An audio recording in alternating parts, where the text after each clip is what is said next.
கல்வி அமைச்சராக இருந்த முரளி மனோகர் ஜோஷி ஒரு திட்டத்தை அறிவித்தார். என்ன திட்டம் என்றால் பல்கலைக்கழகங்களில் சோதிடத்தை பாடத்திட்டமாக கொண்டு வருவது. இந்த அறிவிப்பு வந்தவுடன் அண்ணன் முரசொலி மாறன் அவர்கள் அப்போது அமைச்சர், நான் நாடாளுமன்ற உறுப்பினர், மாநிலங்களவையில் என்னை அழைத்து இதில் நீ போய் பேச வேண்டும் என்றார். நான் கேட்டேன், குழப்பமாக இருக்கிறது, எந்த நிலையில் நின்று நான் பேசுவது என்றேன்.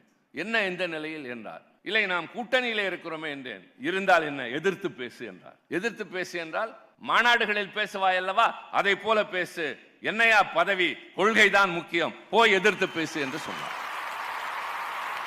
பின்னர் நான் அங்கே சென்று பேசுகிற போது சோதிடத்தை பல தலைவர்கள் விமர்சித்திருக்கிறார்கள் என்று சொன்னதோடு நிற்காமல் இன்னொன்றையும் நான் சேர்த்து சொன்னேன். தவறுகள் நடக்கிற இடத்தில் திமுக இருக்காது, திமுக இருக்கிற இடத்தில் தவறுகள் நடக்காது.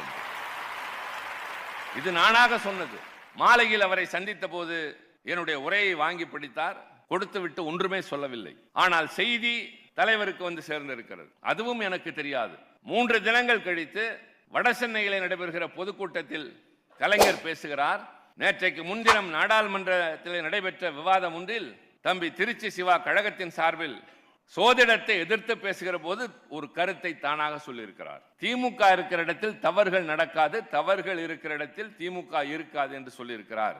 அது அவருடைய சொந்த கருத்து என்று சொல்ல மாட்டேன், அது என்னுடைய கருத்து, அது கழகத்தின் கருத்து.